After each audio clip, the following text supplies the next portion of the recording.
Thank you, Madam Chair. General, nice to see you again. Thank you for being here. Your current budget, by my calculations, is $48.3 billion. Is that right? The budget request is for $37.8 billion, the FY25 budget, and that would constitute a 3.5% increase over. But with mandatory spending, your budget's 48.3. Is that right? I don't have the number for including mandatory, but I'll certainly be able to get back to you for that. Well, let's take out mandatory. Yeah. Your discretionary budget right now is $37.8 billion. The FY25 request is for 37.8. That's not what I'm asking. I'm sorry? What's your current budget? Well, it's 3.5% less than that, so I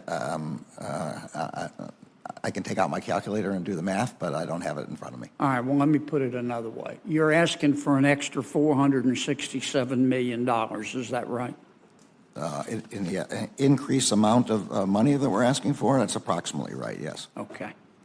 To your knowledge, in the past, let's say 40 years, has the Department of Justice ever come before Congress and said, we don't need any more? We're going to make it with what we've got in light of the fiscal circumstances in the country? I normally wouldn't want to speculate, but in this case, I can't imagine that the Department of Justice, facing increasing threats every year, violent crime, threats to our national security, drug trafficking threats. Is that a no? I don't know the answer, but I think it would be surprising if the department ever asked for less money. I think that would be not responsible. You talked in a little bit in your testimony, General, about guns, and you've been very outspoken about the need for more gun control. With respect, and if you don't mind me asking, do you own a gun? I don't. Okay.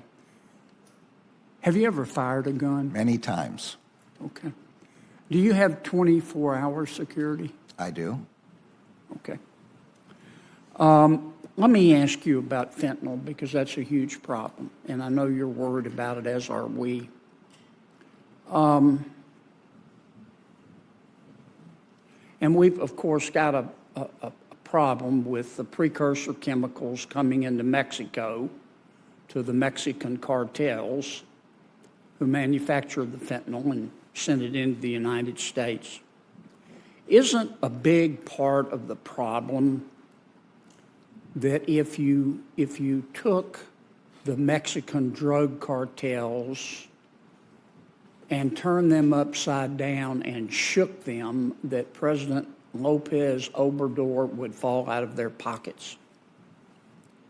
Well, I'll leave the metaphor aside. The department has said that we do not have an investigation of the President of Mexico.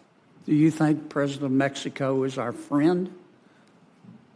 We need cooperation from Mexico. Mexico has been somewhat cooperative with respect to our fight against the cartels, not as helpful as I wish they were, but without their cooperation, we can't be successful in destroying the cartels.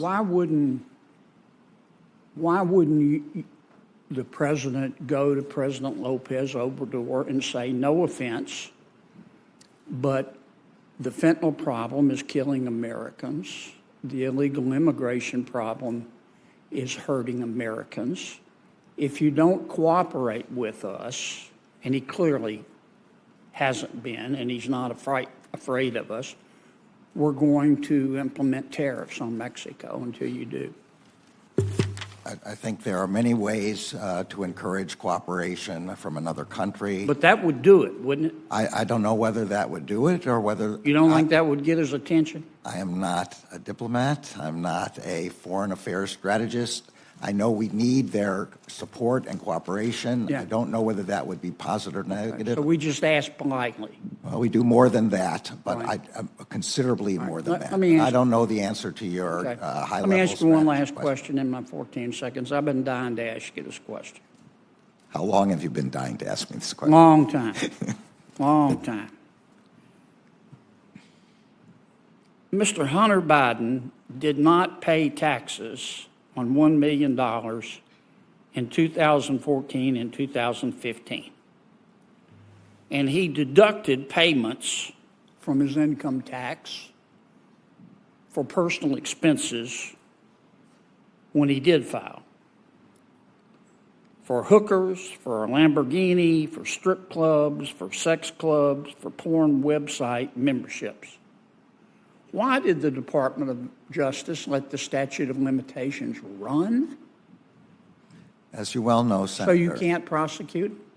As you well know, Senator, that investigation is being conducted by Mr. Weiss, who was appointed by President Trump to be the U.S. Attorney in Delaware. Much of the investigation you're talking about occurred during the previous administration under Mr. Weiss.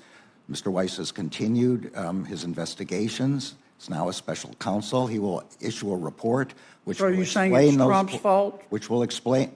No, I don't know whether there's fault or not. Mr. Weiss will explain this in his report. But we can't. Mr. Hunter Biden walks free on not paying taxes on $1 million from 2014 and 15 because the Department of Justice let it happen, right? Again, I'm not going to comment on decisions made in a pending investigation. In the end, Mr. Weiss will issue a report. I will provide the report to Congress. You will be able to question Mr. Weiss as to his reasoning, and he will be able to defend his reasoning. Would you come with Mr. Weiss when he does that? I'm not going to know the intricacies of Mr. Weiss' investigation. There would be no point. It's Mr. Weiss who's responsible for this investigation. But you were head of the Department of Justice. Yes, and I've appointed him as special counsel so that he can independently investigate this matter. Okay. Thank